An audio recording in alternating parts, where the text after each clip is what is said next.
On the throne speech on the throne on October 21st, Kane sent us a message. They want us to collaborate, to work together. And this is exactly what the throne speech reflects. Now, let's go to work. Le 21 octobre, les Canadiens nous ont envoyé un message. On l'a compris. Ils veulent qu'on collabore, qu'on travaille ensemble. Et c'est ce qu'on retrouve dans le discours du trône maintenant. Mais on passe au travail. Vous expliquez qu'un vote n'est pas nécessairement obligatoire sur un discours du trône. Quelles sont vos intentions au gouvernement? Est-ce que vous mettrez cette...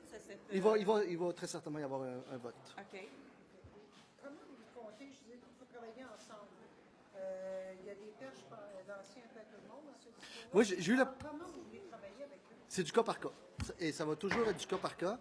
J'ai eu l'opportunité de rencontrer les 3 leaders du gouvernement cette semaine, celui des conservateurs, du NPD, du Bloc. J'ai senti de l'ouverture à vouloir collaborer ensemble. C'est sûr que ça va être du cas par cas. Dans certains cas, par exemple, sur des projets ou des projets de loi qui touchent la réduction des gaz à effet de serre, c'est peut-être plus naturel d'avoir des discussions avec le NPD ou le Bloc.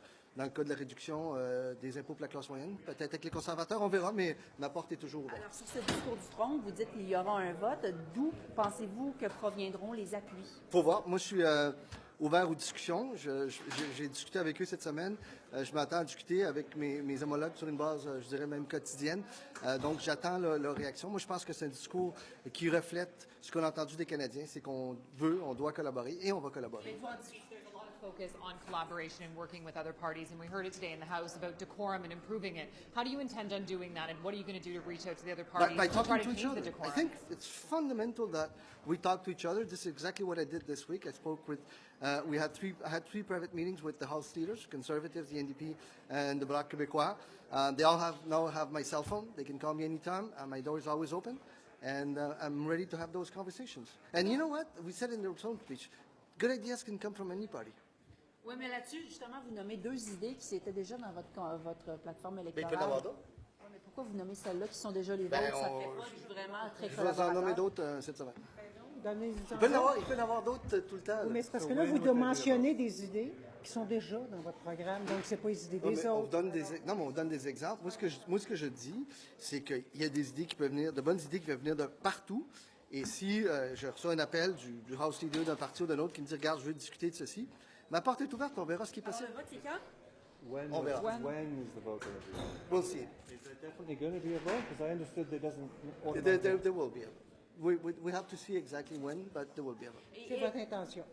Et d'ailleurs, la question des crédits aussi, on nous disait que ce n'est pas nécessairement obligatoire de les faire voter cet automne à cause de la période électorale. Est-ce qu'il y aura un vote sur les crédits? Il va y avoir, de ce que je comprends. There's only one mention of the brief mention of the resource sector in the throne speech, just one paragraph at the bottom of the climate section. What is your message to Albertans today who are looking at this speech and maybe feeling left out? The message is that all regions are extremely important, and it's written very clearly in the throne speech. We're reaching out to all different regions of the country. Krista Freeland is doing that. Actually, the first place she went was to Alberta. That was very important for us as a government. Mr. Jim Carr is actively working on that. And the whole team is there, right? It's not the job of 1 or 2 people. It's the whole government that wants to unite the country. On va prendre une dernière question, peut-être? Il n'y a pas vraiment d'idées reprises des autres partis d'opposition. Est-ce que c'est pas une main tendue un peu sur la forme et non sur le fond? Mais nous, ce qu'on propose dans le discours du trône, c'est ce qu'on a dit, ce qu'on ferait aux Canadiens, parce qu'on a quand même, on a aussi un mandat des Canadiens d'agir sur les changements climatiques, la baisse des impôts pour la classe moyenne, etc. Et dans ce même discours du trône-là, ce que l'on dit, c'est que nous avons la main tendue, on a compris le message du 21 octobre. Nous sommes tous, par ailleurs, sous observation, pas juste le gouvernement. Le gouvernement est sous observation, mais chaque parti de l'opposition et chaque député légalement. Donc, c'est à nous de travailler collectivement de façon responsable et en collaboration. Merci beaucoup. Merci beaucoup.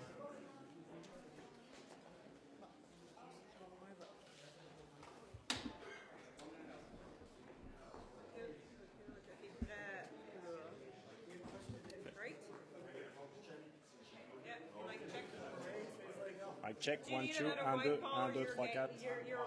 1, 2, 3, 4, 5, 6, 7, 8, 9, 10.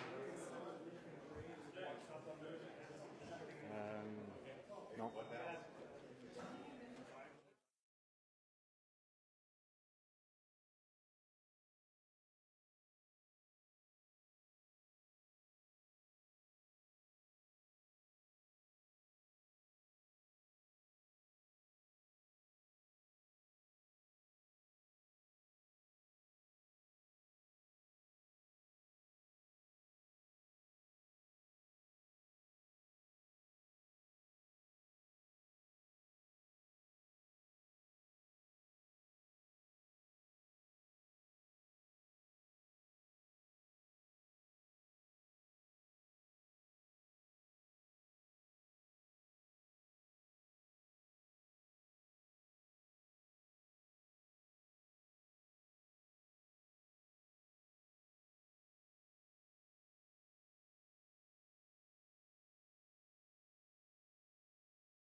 Well, that was disappointing.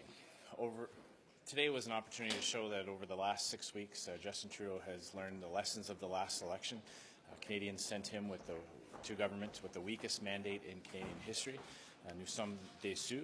Aujourd'hui a été une opportunité de signaler aux Canadiens que cet gouvernement va changer de direction. But instead, we're just seeing much more of the same. There's nothing in the throne speech talking about preparing Canada for a potential economic downturn with many warning signs on the horizon. Nothing about our energy workers in Alberta and Saskatchewan. Nothing about our forestry workers in British Columbia. No sense that decisions that were taken in the previous Parliament under this government have caused some of the very damage to our society and to Canada. And most importantly, nothing really on national unity. Nous avons une crise de l'unité nationale dans cet pays avec la résurgence du Bloc québécois. And in Western Canada, sentiments that under this Liberal government, that Confederation is not working for them.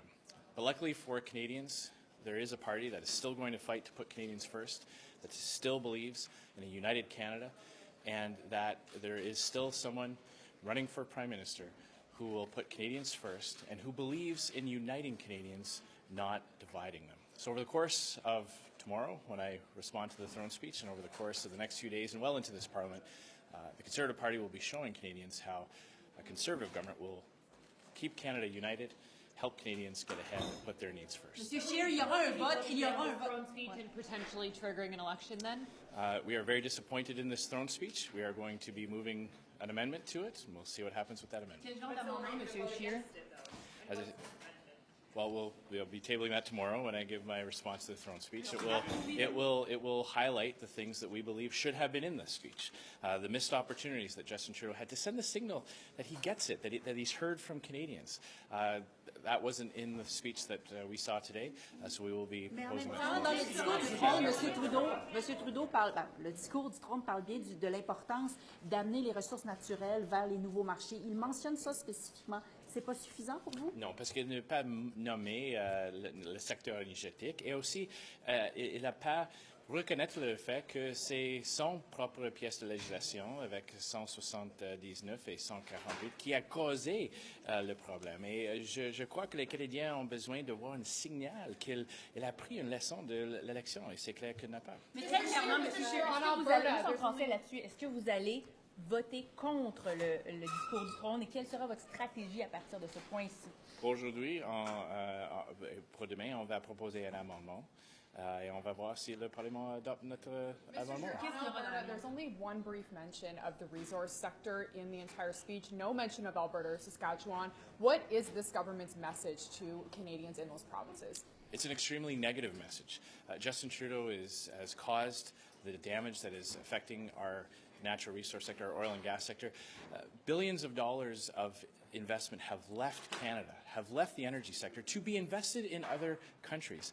This notion, this idea that Mr. Trudeau likes to put about that there's some, that the people of Alberta and Saskatchewan are victims of a global phenomenon is just false. Billions of dollars have left. They're being invested in other countries. Businesses are going out of business, they're going bankrupt, and they're selling at auction their equipment to American companies to build pipelines and invest in the energy sector in the United States. So today's throne speech was, I believe, an insult to the people of Alberta and Saskatchewan for not recognizing the anger and the sentiments that exist there. Do you think this is going to drive deeper those concerns about separatism growing, especially in Alberta? I am worried that Mr. Trudeau's entire approach is sending a very negative signal to many parts of this country, that he doesn't understand the feelings that exist in several provinces. Luckily, the Conservative Party stands ready to show Canadians how we will ensure that Canada works, how we will put forward concrete proposals that bring our country closer together. We believe in a united Canada, and we will work very hard. Have anything to do with Alberta? You'll see our amendment tomorrow when we do you support example for today? So you're saying you have concrete plans, but you can't tell us what they are right now. Concrete plans for? We want to put forward concrete examples of how you would do better. Can you give us one example today? Absolutely. Repealing Bill C-69 and Bill C-48. Starting the work for a national energy corridor that will address the environmental and First Nations concerns so that we can get big projects built in this country again. Elements of our environmental plan that would accelerate investments in research and technology, helping the energy sector grow while at the same time reducing emissions. We have many of those types of ideas, and you'll see more of them in the weeks Do you ahead. support any of the...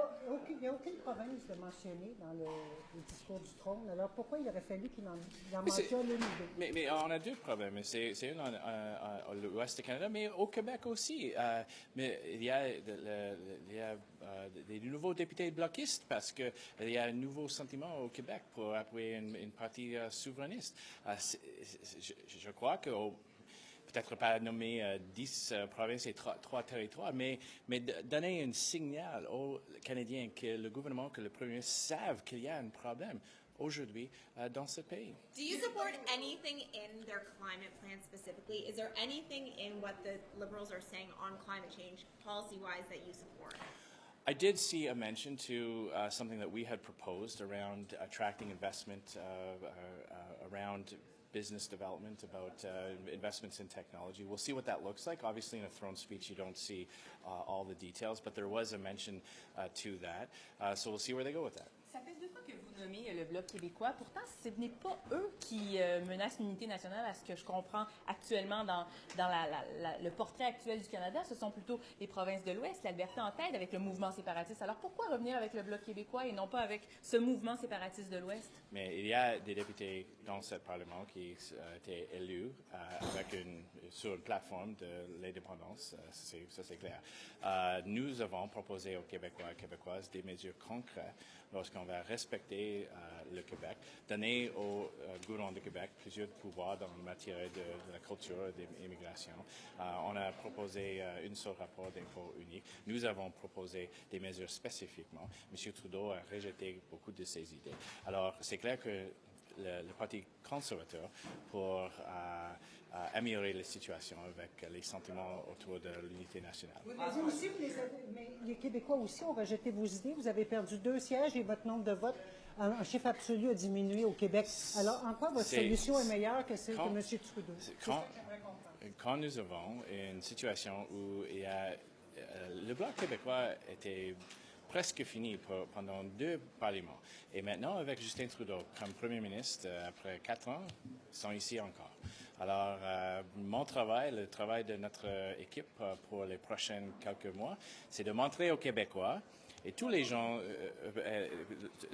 montrer tous les Québécois et tous les gens du Canada dans chaque région que nous pouvons gouverner ce pays en respectant toutes les régions et toutes les provinces. We will show over the course of the next few weeks and months, for as long as this parliament may last, or as short as it may last, how a conservative government will govern this country in the best interests of every province and every region. Justin Trudeau has divided this country. He has divided this country. He has pitted region against region. That is not the way to keep this confederation together, and we will show Canadians a better way. Merci beaucoup. Thanks very much, everyone.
D'abord, première journée intéressante. Il y a de la cérémonie dans ce Parlement et du flafla à souhait. Je me suis concentré toutefois sur le contenu assez concret d'un discours du trône que j'ai préféré aussi lire pour essayer d'extraire des éléments de contenu qui nous paraissaient plus pertinents.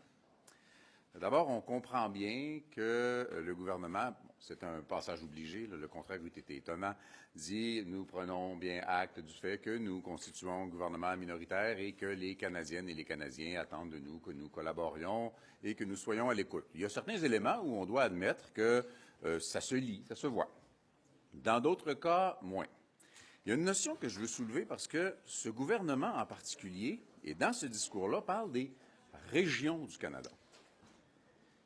Le Canada n'est pas composé de régions.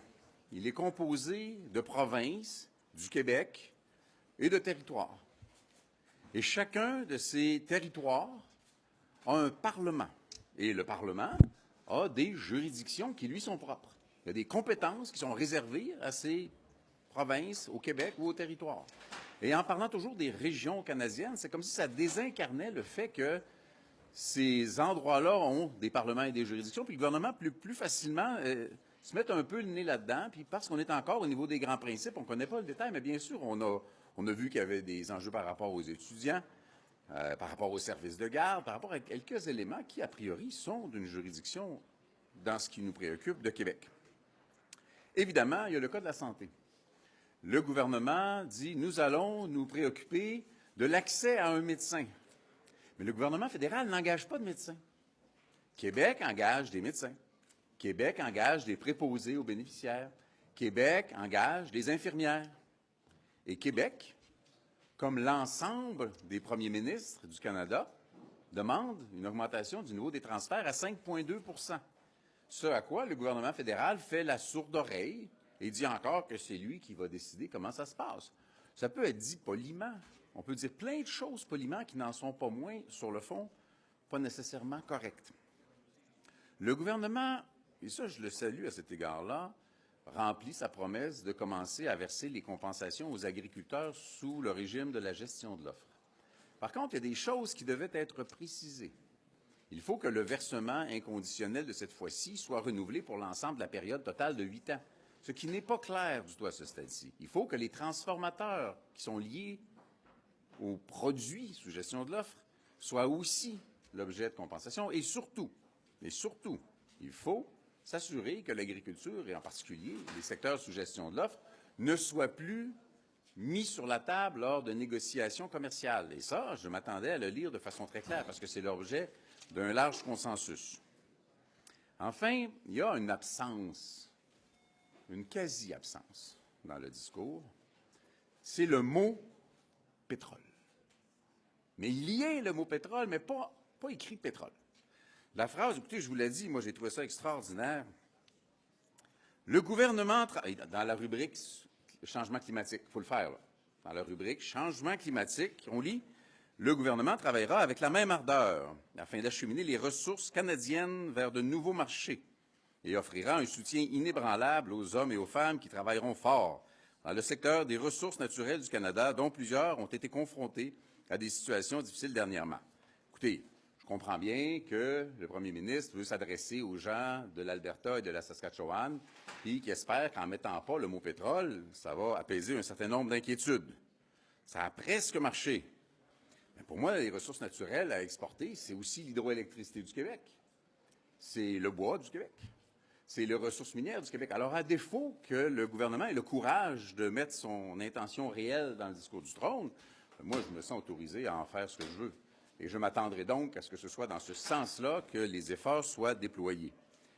Vous savez, il y a une autre chose que je voulais, deux choses que je veux souligner encore. Et sur les droits des Autochtones, je sens une volonté que je crois et que j'espère sincère. Je veux que le pas soit franchi jusqu'à ce que ce soit la reconnaissance du fait que les nations autochtones sont des nations à part entière. Et deux nations dans une relation sont forcément égales. Si être une nation, c'est bon pour le Canada, bien, c'est bon pour le Québec, puis c'est bon pour chacune des nations autochtones. Il faut que ce soit reconnu comme tel dans l'attitude. Donc, la fin d'une espèce de paternalisme qui n'est pas de bonne aloi, mais la volonté d'entériner et de mettre en œuvre la déclaration de l'Organisation des Nations Unies sur les droits des peuples autochtones est quelque chose que je salue. Quand le premier ministre, par contre, parle des droits humains, puis là, il s'inquiète des droits humains, c'est le lendemain d'un tweet où il vante sa grande amitié avec M. Sanchez et l'Espagne. Je trouve ça d'une incohérence complète. L'Espagne bafoue les droits humains, met en prison ou contraint à l'exil des élus qui ont pour seul crime d'avoir organisé un référendum, puis il dit « Ah, moi je suis le champion des droits humains et l'Espagne, c'est mon ami ». J'invite M. Trudeau à la cohérence, notamment en laissant M. Puigdemont venir au Québec. Enfin, pour la question qui vous intéresse assurément, vous savez, on peut voter contre quelque chose qui est nommé. C'est dur de voter contre quelque chose qui n'est pas nommé. Moi, je vais voter contre ce qui n'est pas là-dedans. Ça n'a évidemment pas d'allure. Et il n'y a pas le mot pétrole qui était essentiellement l'élément clé sur lequel on s'était accroché pour dire, écoutez, là, on a un petit peu l'impression, bien sûr, en lisant qu'on se fait, je vais utiliser le mot niaiser, mais il m'en viendrait un plus cru à l'esprit. Je le retiens justement, tentez-moi pas. Mais ce que je veux dire, c'est que c'est dur de voter contre quelque chose qui n'est pas là. Conséquemment, puisque les mots sont vagues sur les sujets délicats, nous, on va en faire ce qu'on veut.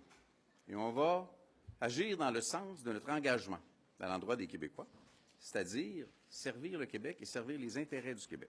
Moi, je vois dans le libellé de ce discours des avenues qui me permettent de faire des gains. Parce qu'on est 32 maintenant pour faire des gains. Parce qu'on a un mandat fort pour faire des gains. Alors moi, je vois ce que j'ai besoin pour travailler.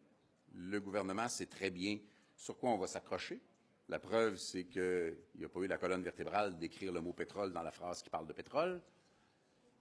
Alors, je vais profiter de cette faiblesse pour mettre de l'avant le programme très fort que nous, on a mis de l'avant et qui est un programme environnemental. Et quand on parlera, nous, de lutte au changement climatique, je répéterai toujours qu'il n'existe aucune forme, aucune politique, aussi agressive soit-elle, qui permettra de compenser par la lutte au changement climatique les effets de l'exploitation du pétrole de l'Ouest. Il n'y en a pas de politique comme ça. Donc, dire on va lutter contre les changements climatiques tout en soutenant l'exportation davantage et davantage du pétrole de l'Ouest, c'est une incohérence. Et dans la balance de ça, ce sera toujours l'environnement qui perdra tant que le gouvernement n'aura pas pris des mesures cohérentes. Et on va prendre toutes les poignées à notre disposition pour qu'il en aille ainsi. Donc, vous allez voter pour. Donc, vous allez voter pour. Nous allons voter pour. C'est un vote qui est whippé. Tout le monde va voter en bloc, étant donné que c'est un vote de confiance. Chez nous, c'est une tradition qu'on va probablement installer. Oui, c'est pas un vote libre. Là. Vous dites qu'il y a des c'est un vote du bloc. Vous dites qu'il y a des choses qui n'étaient pas dans le discours, mais il y avait quand même cette annonce d'un premier chèque aux producteurs laitiers. Oui. Donc, est-ce que c'est pas aussi ça qui vous motive à voter pour? On dit que ce discours-là avait des mains tendues à chaque parti. Est-ce que M. Trudeau n'a pas reconnu il y a plusieurs éléments. Le premier chèque aux agriculteurs sous gestion de l'offre est un élément que moi je retiens.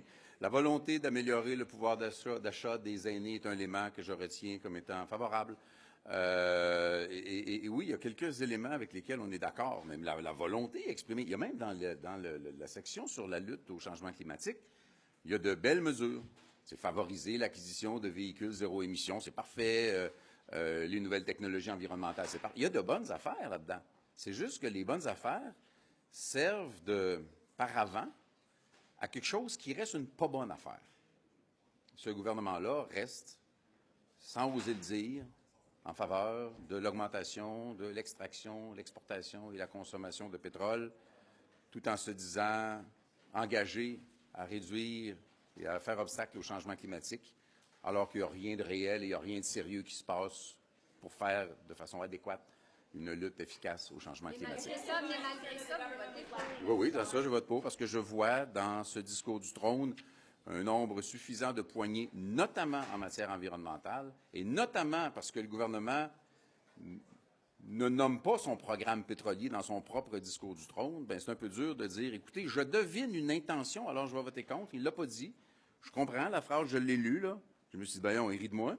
Mais après ça, je me suis dit, ben, oui, je ne peux pas voter contre sur cette raison-là. Alors, je vais prendre les poignées que ça nous donne pour nos aînés, je vais prendre les poignées que ça nous donne pour nos agriculteurs, je vais prendre les poignées que ça nous donne pour des mesures concrètes en matière de lutte au changement climatique, nonobstant le fait qu'il y aura quand même un soutien au pétrole parce que M. Trudeau veut quand même plaire aux conservateurs de l'Ouest. On va aller chercher ce qu'on peut là-dedans et on va se mettre... Parce que, permettez-moi une comparaison. Il y a une chanson, j'ai pas eu le temps de faire la recherche sur l'auteur. On arrive à ce moment-ci de la législature où tout le monde dit nous sommes prêts à faire tomber le gouvernement, mais dans le fond, on dit tout le monde veut aller au ciel, mais personne ne veut mourir. Personne ne veut provoquer la chute du gouvernement, mais tout le monde va faire semblant que. Moi, je dis, je vais prendre ce qu'il y a là-dedans, je vais en tirer le meilleur parti possible pour le Québec, je vais talonner le gouvernement sur ses intentions que je trouve extrêmement dangereuses en matière de pétrole, bien qu'il ne les nomme pas, et je vais assurément l'interpeller pour qu'il clarifie sa pensée en de telles matières, parce que le principe est un peu large, parce que l'exportation de ressources naturelles canadiennes, quand on comprend qu'il s'agit du pétrole, est-ce qu'on est en train de se dire qu'on n'exclut pas que ça passe par le Québec? Quelle partie Malheureusement, je ne peux pas les prendre juste Quelle partie est le grand gagnant de l'exercice? Parce que M. Trudeau devait se coller à certains partis pour s'assurer d'un appui. Envoyez-vous un qui... vous savez, il y a un nombre considérable de commentateurs politiques, tous plus respectables les uns que les autres, qui vont faire cette réflexion-là. Moi, je pense que notre travail est de faire en sorte que les Québécois sortent gagnants de l'exercice. Et comme je le disais il y a quelques semaines, il ne s'agit pas que ce soit bon pour les libéraux, il ne s'agit même pas que ce soit bon pour le Bloc, il faut que ce soit bon pour les Québécois. Et on pense qu'on est capable d'aller arracher des éléments, notamment concrétiser très vite ces gains pour les aînés, pour la protection et l'amélioration du pouvoir d'achat des aînés, pour aussi, parce que ce sera une demande pressante des agriculteurs, pas juste le chèque maintenant, là, s'assurer qu'à l'avenir, il n'y a pas de menace sur la gestion de l'offre, parce que ça, c'est resté d'un vague inquiétant. M. Scheer répète plusieurs fois que l'élection d'un grand contingent de bloquistes est une menace à l'unité nationale. Il l'a dit aujourd'hui, le fait que vous soyez là, vous avez été élu sur une plateforme indépendantiste. Qu'est-ce que vous lui disiez? C'est le fun parce que selon à qui on parle, la plateforme est indépendantiste ou la plateforme n'est pas indépendantiste, puis on est des autonomistes, on est toutes sortes d'affaires. Vous savez, à 32, là, on a le droit de dire quelque chose, on est des bloquistes. Le Bloc a son programme. C'est sûr que de dire que le Bloc est une menace à l'unité nationale, ben oui, je vous invite à aller lire le programme, on est indépendantiste, ça se pourrait qu'on ne travaille pas fort pour l'unité canadienne. Mais on a bien reconnu que notre travail au Parlement ne doit pas être d'empêcher le système de fonctionner pour prouver que le système ne fonctionne pas. Alors, on va être des députés acharnés pour faire des gains pour le Québec, mais on ne sera pas des gens qui vont essayer de casser le système pour montrer que le système est cassé. Ce n'est pas ça notre mandat. Alors, les inquiétudes de M. Scheer pour l'unité canadienne, ma foi, sont peut-être un peu fondées sur le plus long terme un peu, mais ma foi aussi, les inquiétudes d'unité de M. Scheer ne sont pas juste pour le Canada. Monsieur Blanchet, the government, I believe, of not having much of a spine, I think it was, you said. Something like that, yeah, quite precisely. I read a sentence in this discourse, in the speech, that says everything but the word oil, while it is clearly about oil. And the fact is that this government does not have the spine, as you said, to name it. Yeah, but you gave me the right word because I didn't know the right word about that. And what I believe is that first, it gives us the opportunity to see that Canadian natural resources include hydroelectricity, include minerals, include wood. And that gives us, this lack of clarity, gives us some leverage to work in favor of Quebec economy. But saying that, I also must say that I'm not that naive, and I understand that the intent of the government is to go forward with its projects about oil, and there's no measure it could take or try to implement about the fight against climate change that would compensate for this irresponsible policy about exploiting and exporting and consuming more and more oil. Monsieur Blanchet, vous dites vous-même que dans les ressources naturelles, vous lisez entre les lignes et vous voyez le mot pétrole. Alors, est-ce que votre position sur le vote, le fait de voter pour, c'est pas finalement un peu une entourloupette? Je vous laisse le mot entourloupette, je vous laisse l'analyse, je vous laisse cette partie-là de l'exercice. je vais inverser le raisonnement. Si je disais, ben non, on va être contre parce qu'on pense que ça parle du pétrole, ils ont juste à dire que ça ne parle pas du pétrole, puis vous allez dire, mais là, est-ce que vous allez voter contre quelque chose sans savoir de quoi il s'agit? Vous savez, il y a une espèce de, pas piège, parce que quand c'est marqué « je suis un piège » dessus, on devine que c'est un piège, mais il y a une espèce de façon dont c'est phrasé qui est fait de façon assez faible pour que moi, j'y trouve une occasion de travailler pour les intérêts du Québec. Juste comprendre sur la santé ce que vous dites, est-ce que vous trouvez que les engagements qui sont pris dans ce discours-là sont trop interventionnistes? En fait, il y a notamment de ça, mais ça reste un discours du trône. Vous savez, augmenter l'accès à un médecin, puis favoriser dans les mesures que le gouvernement va mettre de l'avant.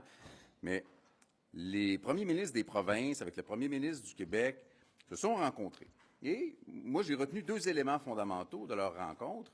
Il y avait la demande d'augmenter les transferts en santé à 5,2 % par année, alors que le gouvernement fédéral, lui, fait la sourde oreille complète, une indifférence complète aux demandes des provinces et du Québec à cet égard-là. Puis il dit, nous autres, on veut faire des dépenses et des interventions qualitatives et quantitatives en santé.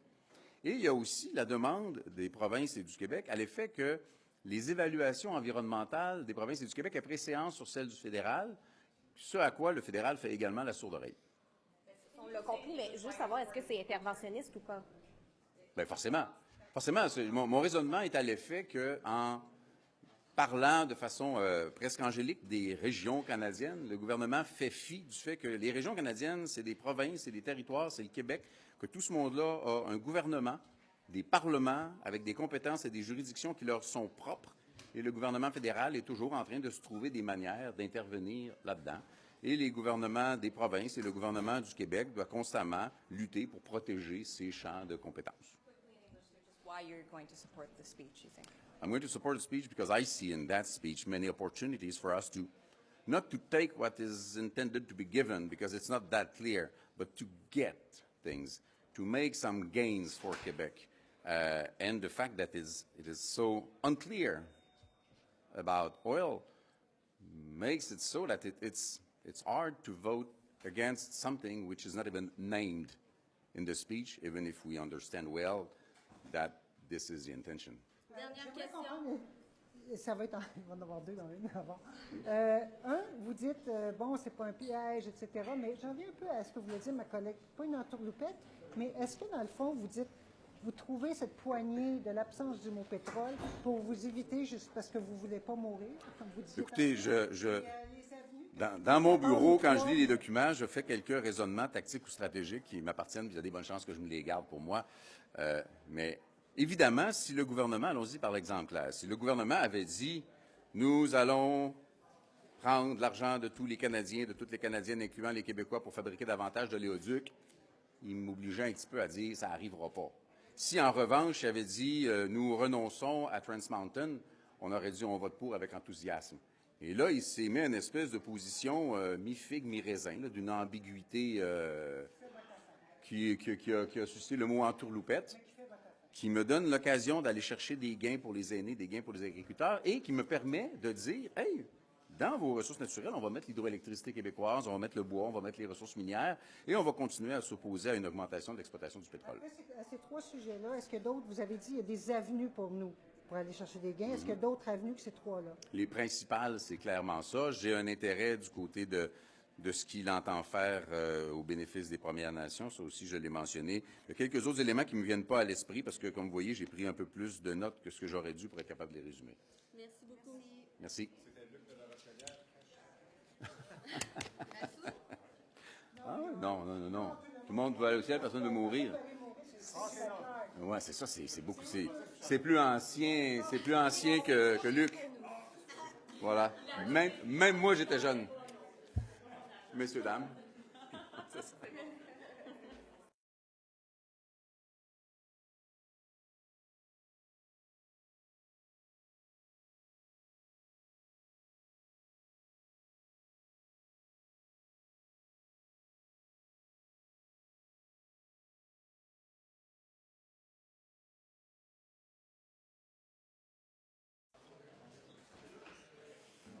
Thank you, merci.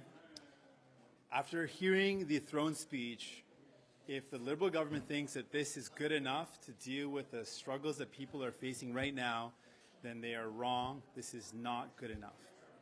What we're seeing is a lot of, again, pretty words, but not any concrete actions. We just got through a campaign where people told us that they can't afford their medication. Millions of Canadians are making difficult choices to cut their pills in half or to skip taking the medication they need to stay healthy. We know that so many Canadians cannot find a place to call home. That young people are worried about the future of our planet. There is a climate crisis going on. Indigenous people continue to face injustice, and this government is taking Indigenous kids to court. What do we see in this throne speech? They said the word national pharmacare, but they didn't commit to their own report, which says it should be public and single-payer and universal. No commitment there. They talked about housing, but they said they're going to continue to do what they're doing. Continue to do what they're doing means spending 19% less as a portion of GDP than the Conservatives before them. They talk about reconciliation, but they have not mentioned stopping taking Indigenous kids to court. And with the climate crisis, we need concrete action, which means science-based targets with accountability to meet those targets, and also ending fossil fuel subsidies. We've not seen that type of action. Instead, again, we're just seeing the nice words and a signal that they're willing to talk to us. And yes, we're willing to talk, but after seeing that throne speech, we need to talk, because it's not good enough. We need some firmer commitments. We need some real action to tackle the urgent problems that people are facing, not just saying the right words, but following it up with more details. Donc, dans ce discours, le discours du trône, c'est clair que ce n'est pas suffisant pour régler les problèmes que les gens font face. En matière de crise climatique, encore des belles promesses, mais sans des actions concrètes, sans des cibles audacieuses, des cibles basées sur la science. Pour la communauté autochtone, ils continuent de poursuivre les enfants autochtones. Pour la science médicaments, quelque chose qui est tellement important, ils ont dit le mot, mais sans avoir accepté leur même rapport qui disent que ça doit être public et universel. C'est quelque chose qui va vraiment aider du monde. En fait, avec les soins dentaires, ils parlent de soins dentaires, c'est quelque chose qui est positif, mais ils ont dit que c'est le travail de gouvernement, non pas de gouvernement, le travail de parlement de l'explorer. Ce n'est pas suffisant. Donc, on est prêt de travailler ensemble, on veut travailler ensemble, mais ce qu'ils ont proposé jusqu'à maintenant, ce n'est pas suffisant. Donc, vous allez voter contre? Allez-vous voter pour ou contre? Donc, à ce moment, on va dire que ce n'est pas suffisant, ce n'est pas assez pour les gens.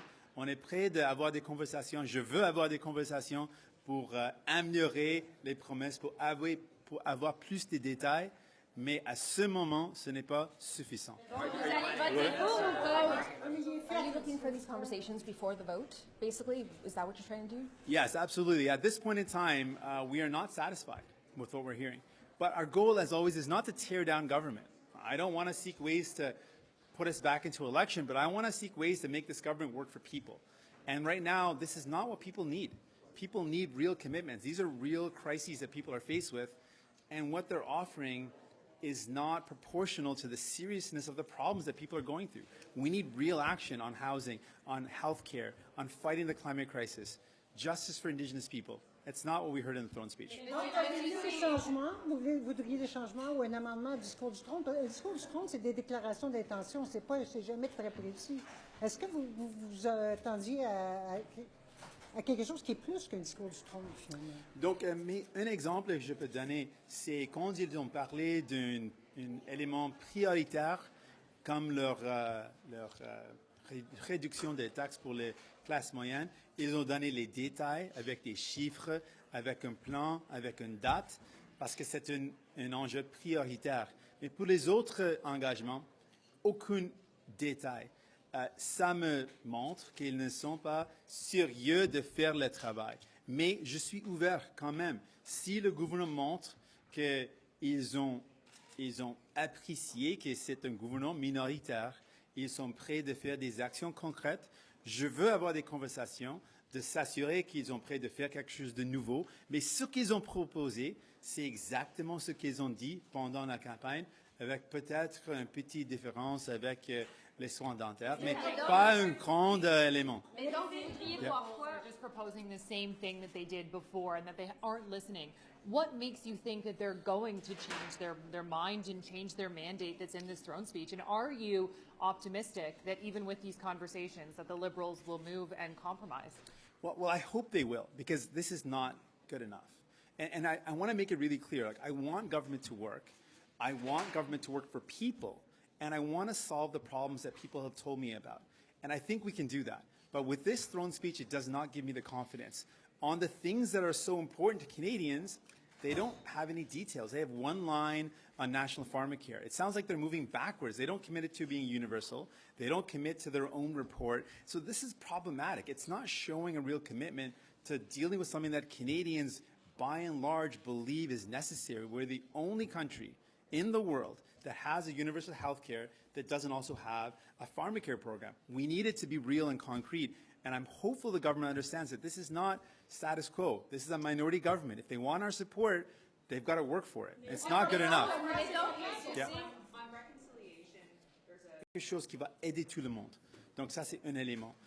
Quand on parle de logement, quand on parle de la crise climatique, pour la crise climatique, je veux voir des cibles plus audacieuses, des cibles basées sur la science et les cibles avec une façon de s'assurer que le gouvernement ne manque pas les cibles chaque fois.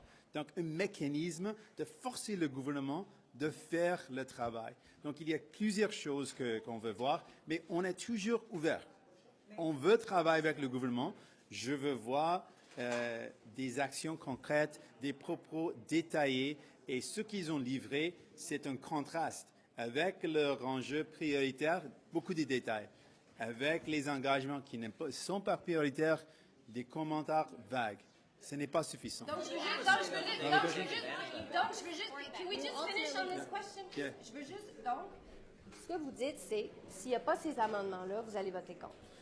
Ce que je veux dire, c'est je ne suis pas satisfait de ce que j'ai entendu dire. Et je suis prêt de travailler ensemble. Je suis prêt de travailler ensemble, mais je veux voir des engagements plus concrets, plus détaillés, et je n'ai pas vu ça dans ce discours de Trump.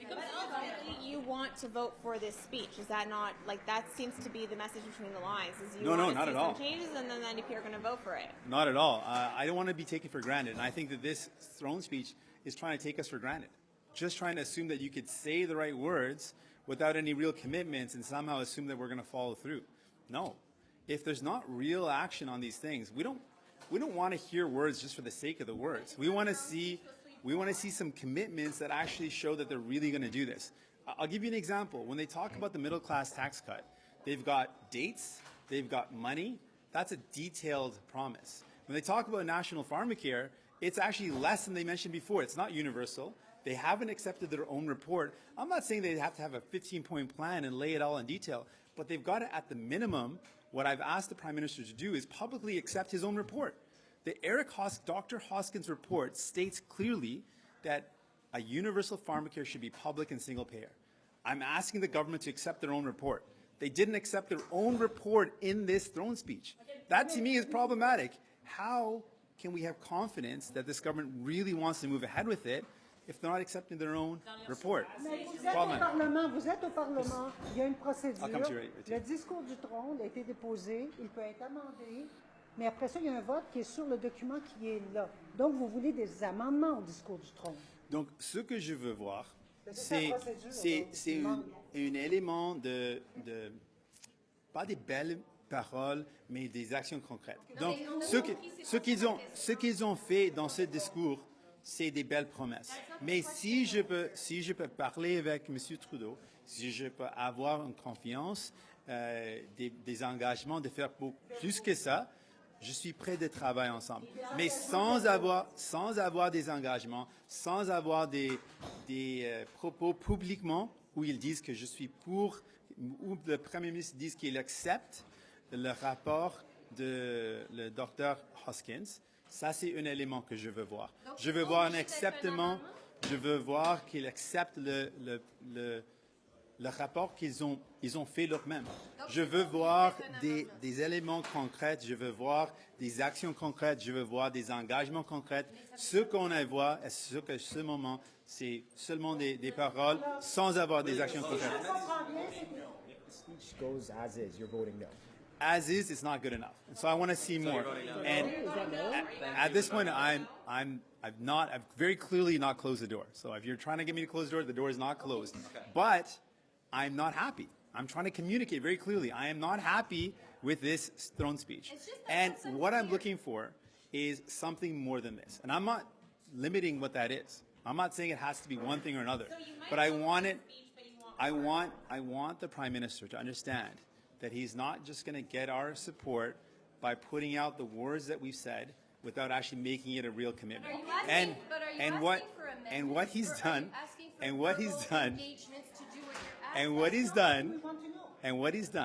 is not good enough. And so I'm saying to him, hey, Mr. Prime Minister, let's chat, because this is not good enough.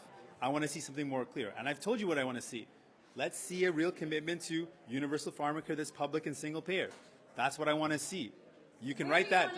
You can write that down. Where would you like to see that? Write that down. Where? Universal, publicly delivered, single payer pharmacare. That's what I want to see. That's what I want to see. Will your support? Will you put your ideas forward in an amendment, or are you asking them to just change the speech on their own? That's all we want to know. So, I'm saying that I'm not limiting the way they can do this. I want to see some more concrete. I want to see some more concrete actions on these things. There's a host of ways to do that. But they could tweet it and it'll be fine. I'm open to conversations to make this happen, but right now it's not good enough. And I'm open to ways to do it. I'm open to working together with this government, but at this point it's just not good enough. Are you looking to speak with Trudeau like tonight or something, and then your party will decide whether to support speech based on that conversation? Well, we know that the vote on the throne speech won't happen until later on, won't happen until probably into January. There's time to have conversations, and there's times for lots of things to happen. There's times for bills to come forward. There's time for commitment. This is a minority government. Lots can happen.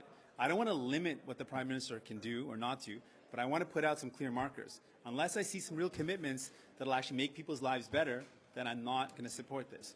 But I'm open. I think that there's options. I think there's lots of ways to do that. There's unlimited ways to do that. Of course, there's amendments we can do. Of course, there's laws that can be proposed. There's legislation that we can propose. I want to see a willingness to deliver on these things. And what I've seen so far is not good enough, and I'm not delineating exactly what needs to happen, but something has to happen because it's not good enough as it is. They want UNDRIP within a year. Do you have faith that they'll do that? What do you think has changed since the campaign? So on the United Nations Declaration, there seems to be some openness. The campaign showed that the Prime Minister promised to do it. I don't want the promise, again, to be a watered-down version. I want it to be something that has got teeth. I look at the United Nations Declaration that's been put in place in BC, which is a model of how it can be done. I want to see something that's concrete with real teeth that really commits to the principles of putting Indigenous people first. Thank you so much. Merci. Thank you. Thank you. Merci. Thank you. Prochaine. Bonjour. Je suis ici pour le vue du Parti vert du Canada sur le sujet du discours du trône. C'est un bon effort de faire un résumé de quelques enjeux importants, mais il manque les détails. So we see a lovely buffet, if you will, of issues that we thought we would see, where we can make some progress in common. We can work together, but the pharmacare promise needs to be universal as well as national. That needs clarity. We can work together to pursue the agenda for reconciliation. That's very important to Greens. I pressed it with the Prime Minister when we met with him in early November. It's very clear that bringing in the United Nations Declaration on the Rights of Indigenous People as legislation as a priority is good, but I don't think we need to wait a year to see the legislation come in within the first year. It can move faster than that. The British Columbia legislation is a good example. So where we accept that they're on the right track, we'll be pushing for sooner. Clearly on the climate change issue, il y a plusieurs mots dans le discours de Trump, plusieurs phrases au sujet du changement climatique, mais pas un seul mot au sujet d'urgence climatique. I think it's very telling that the speech from the throne speaks of climate change frequently, but never once does it express our concern for climate, as this is a climate emergency. The House voted that it was a climate emergency on June 18th of this year, and yet the speech from the throne doesn't speak of the urgency that is embedded in this issue.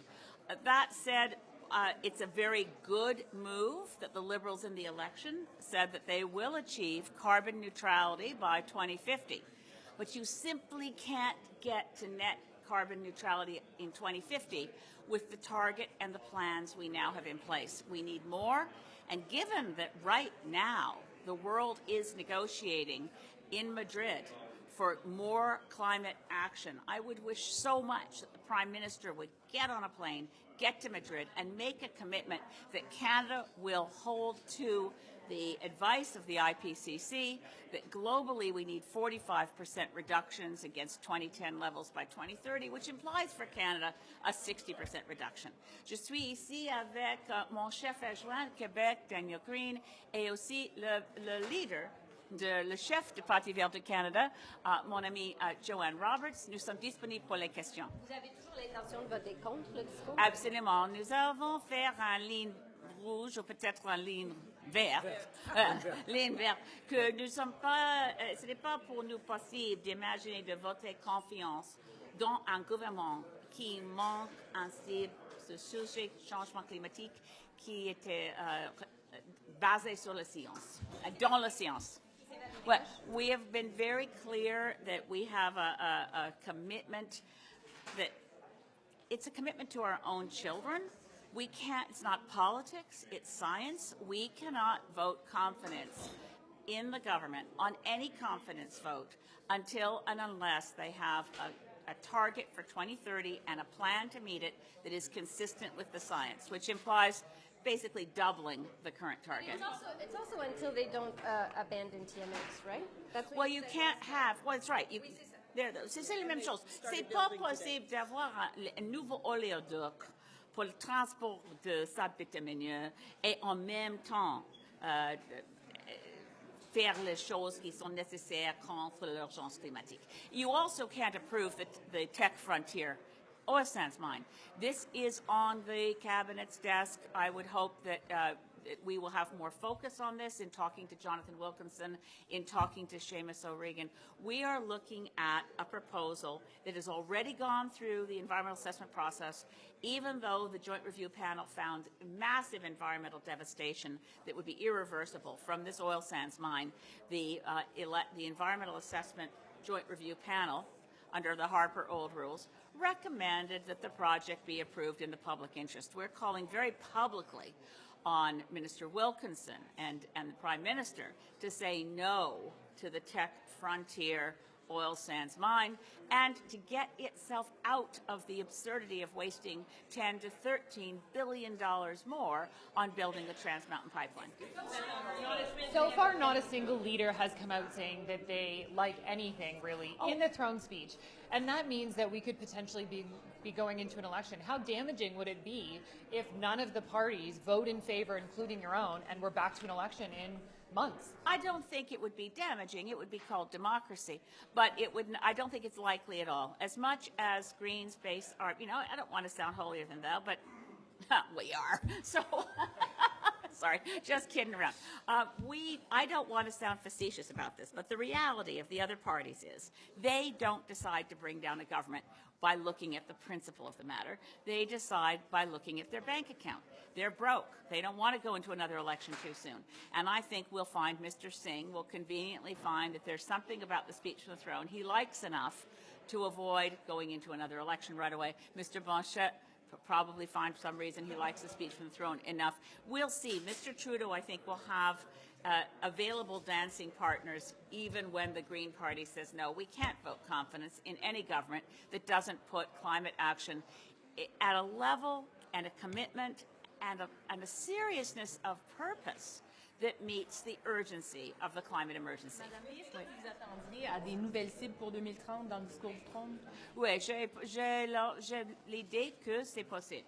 Et aussi à cause de la proximité, les négociations à Madrid.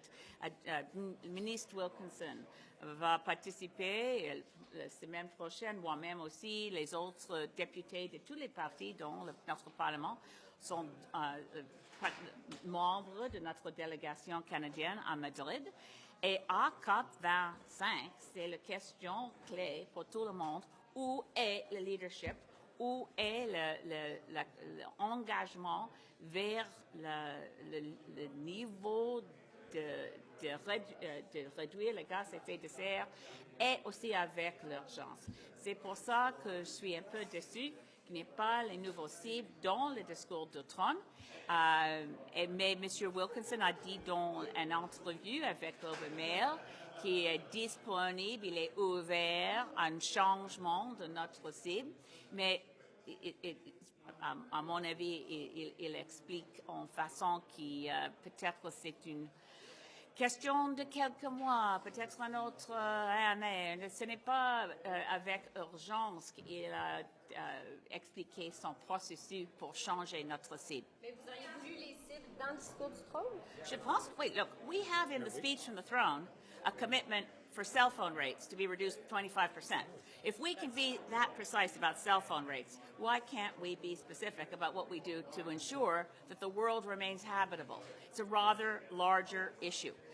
Yeah. Sorry, Alex.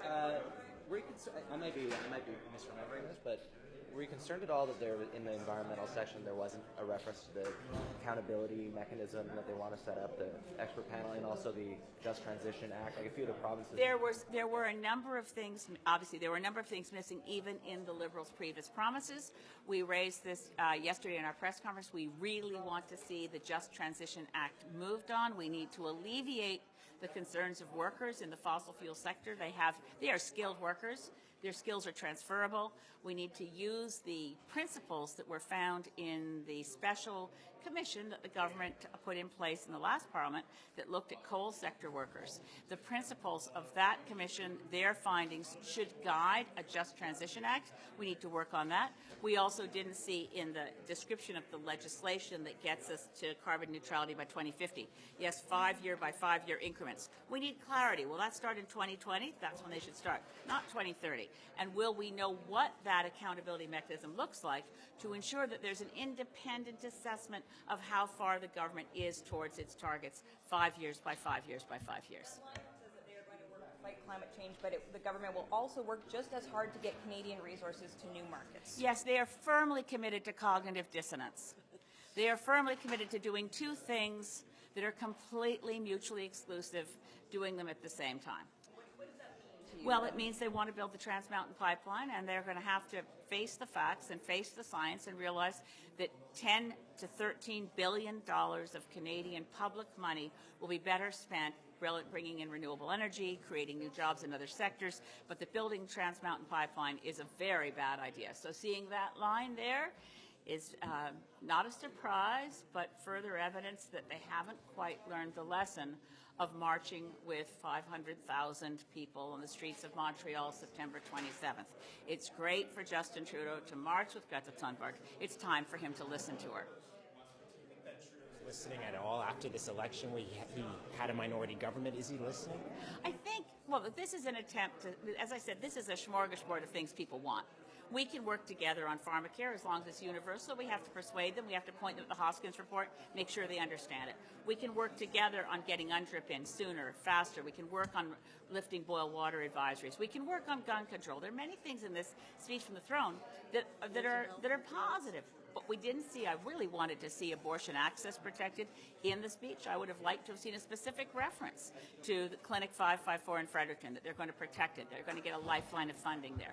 So the speech was good in the generalities, but light on its specifics. And much lighter, if you look at the 2015 speech from the throne, it had real specificity. You know, 2015 will be the last election held under first past the post, for example. There were a lot of specifics in the 2015 speech from the throne. It virtually translated the Liberal platform and made it the speech from the throne. I voted for that speech from the throne. I won't be able to vote for this one. Ms. May, I'm wondering, can you just clarify, if the Liberals are committing to net zero by 2050, which is the ultimate IPCC goal, Why can't you support them on their path there? Because if you have a target, if Canada's target, which we have kept since Stephen Harper put it in place in May 2015, They say they're raising it. what they say doesn't matter. What they do matters. The plan and the target we have right now will make it impossible to achieve the 2050 targets. There's a pattern with politicians, not just in Canada, but around the world. Put the target far enough out there, you're not necessarily alive, but you're certainly not Prime Minister when it falls due. Our 2020 Copenhagen target falls due within months. We're nowhere near it. Our Kyoto target fell due in 2012. The politicians who make the Kyoto target promise aren't here now. The politicians who made the Copenhagen target aren't here now. We need a target for 2030 that's consistent with the science, because what the IPCC has said clearly is that the window on holding to 1.5 degrees, which is a matter of life and death for the biosphere, holding to 1.5 degrees is only possible with action in the next, actually starting action in the next year, year and a half to achieve a target by 2030. And the Liberals say that the 100 megatons emissions from the oil sands are factored into their plan already. So can you explain why that's wrong? Can you explain what is wrong with that? The 100 megaton cap put in place by Rachel Notley for Alberta means an increase in emissions. If the first rule of holes, stop digging. So Canada should not have accepted a cap from Alberta that meant a 30 megaton increase in emissions. Sure, they've factored it into their plans, but they have a plan for failure because their plan is to the Harper target, and they're not on track to meet that 2030 target. Without urgent action and soon to change our target, to change our trajectory, every plan we put in place to reach a 2030 target becomes an obstacle to the 2050 target. So it's very important that we aim at the right goal and that our goal be consistent with what the advice from the Intergovernmental Panel on Climate Change has been. And why do you say 60% when the scientists say it's closer to 40% for 2030? What the IPCC said is that we need a 45% reduction in carbon dioxide against 2010 levels by 2030. Highly specific. When you translate that to Canada, it's 60% because we are so far behind the rest of the industrialized world. Just to give you an example, we are right now, as against 1990 levels, which is what was in the original Rio Earth Summit Treaty, we're 17% above 1990 levels. The UK is 38% below 1990 levels. Canada has to do relatively more to play our fair share, to pull our fair share of the load. Are you going to table a sub-amendment, Ms. May? In January, we'll be working on sub-amendments when we resume the speech from the throne in January. It's going to January? Well, we're going to have the debate in January, yes, and the vote. The opportunity to bring down the government will be the supply bill. So given what you heard in the throne speech, we'll be voting against the supply motion on Tuesday. You will? Yes. Why? Because we can't vote confidence on any confidence measure until we see climate action at the level that's required. Would you call on the other opposition parties to do the same? If they have principles around climate change, certainly they should.